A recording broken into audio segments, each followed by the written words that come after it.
Hi guys! Welcome back to my channel. My name is Miss Dane Matra, and for today's video, I'll be sharing to you guys yung aking favorite na contact lenses and very affordable na contact lens. So, yung contact lenses na nakuha ko is from Sparkle. So, ganito yung nandito siya sa vial na to. Yan, Sparkle contact lenses. And sorry kung hindi pantay, hindi masyadong pantay ang aking eyeliner. Pabayaan na natin siya. So, yan. Balik na tayo sa contact lens. So, this pair of contact lenses cost 180 pesos sa Shopee. And noong pinurchase ko to, free shipping yung Shopee for 150 pesos pataas. So, yung nakuha ko is yung Eternal Daydream. So, nung binili ko siya, yung pair ng contact lenses, tapos meron siyang free na lalagyan ng contact lens. So, yun lang yun for 180 pesos and free shipping siya nung nakuha ko.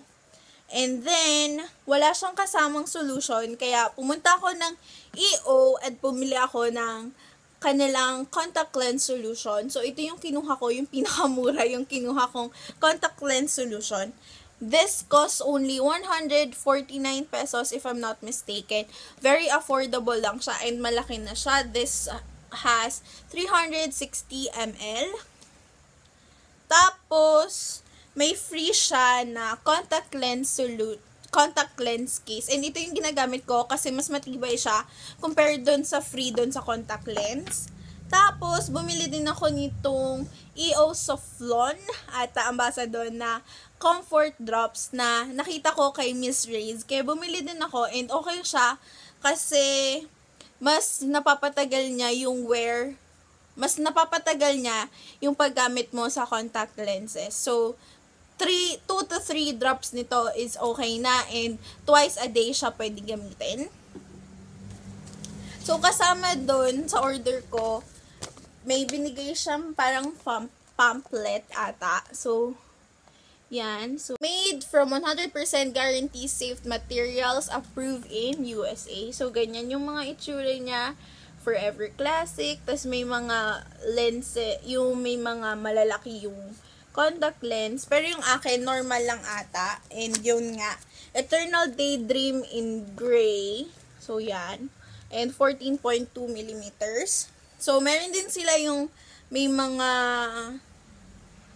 kawaii doll, yung mga ganyan. Meron din sila. Ang dami nilang variety or madami silang designs. Yan, oh.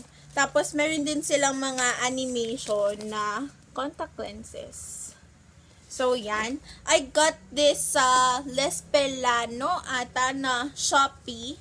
So, ipopost ko or ilalagay ko yung link nung shop na nakuhanan ko nitong Sparkle contact lenses sa baba and it's not sponsored.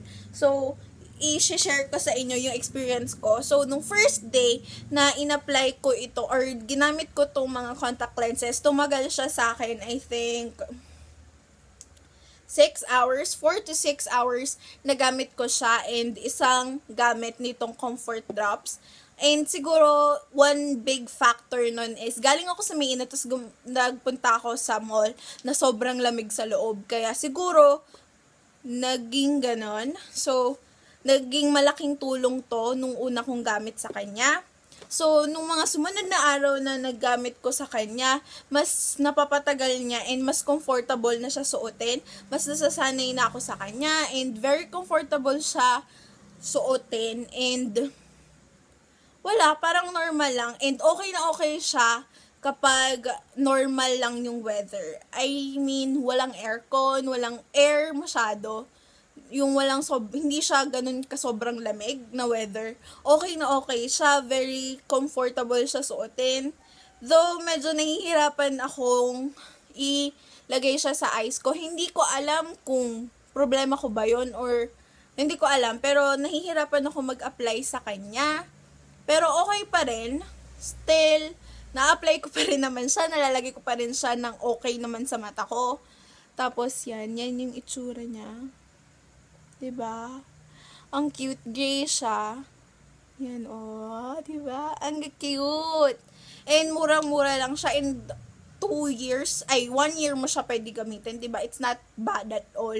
Sobrang okay niya. And, nung pag pumapasok din ako sa school, ginagamit ko siya and tumatagal siya ng whole day. As in, whole day, suot ko siya. Tatanggalin ko siya pag nandito na ako sa bahay. And okay yung performance niya. So, it's just a quick review about this contact lenses. And wala siyang grado, guys. Wala siyang grado. And again, it's not sponsored ng kung sino man. Gusto ko lang i-share sa inyo na merong murang contact lens kang mabibili na okay naman yung performance niya. And madami pa siyang designs na pwede nyong gawan. So, I think iba yung presyo ng mga animation compared dun sa ibang mga designs. So, yun. So, that's it guys for this video. I hope you guys like this video. Please give me a thumbs up and please subscribe if you're not yet already. And always remember guys to love yourself and enjoy life. Bye!